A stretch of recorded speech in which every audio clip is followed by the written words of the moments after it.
America ने Syria पर लगे पाबंदियों को हटा लिया है। सऊदी अरब की राजधानी रियाज में क्राउन प्रिंस मोहम्मद बिन सलमान की मौजूदगी में अमेरिकी सदर डोनाल्ड ट्रंप की मुलाकात Syrian leader Ahmed al Sharaa से हुई और इस मुलाकात को मुमकिन बनाया मोहम्मद बिन सलमान ने। मोहम्मद बिन सलमान के कहने पर ही सदर Donald Trump Syrian leader Ahmed al Sharaa से मिलने के लिए तैयार हुए। 25 साल में ये पहला मौका है जब अमेरिका और सीरिया के लीडर के बीच मुलाकात हो रही है।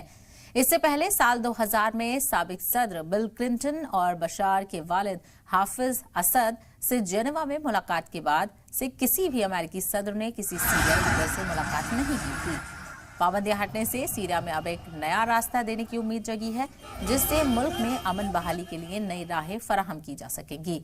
इस खबर के बाद सीरिया की आवाम में खुशी की लहर दौड़ उठी, तो वहीं पाबंदियां उठाने से सीरिया को मईशत की बहाली और मरकजी रियासती अथॉरिटी की तामीर नौ को मजबूती मिलेगी।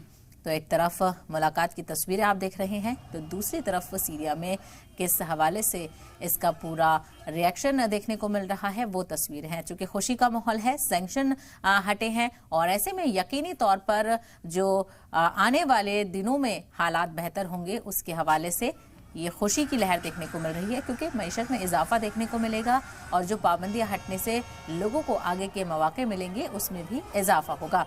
तो सीरिया पर लगी हुई पाबंदी अमेरिका की तरफ से हटाई गई है। पाबंदी हट जाने से मुल्क में अमन की उम्मीदें बढ़ गई हैं। तो मिडिल ईस्ट में ये बड़ा बदलाव हुआ है। शाम में एक नई शुरुआत देखने को मिली है।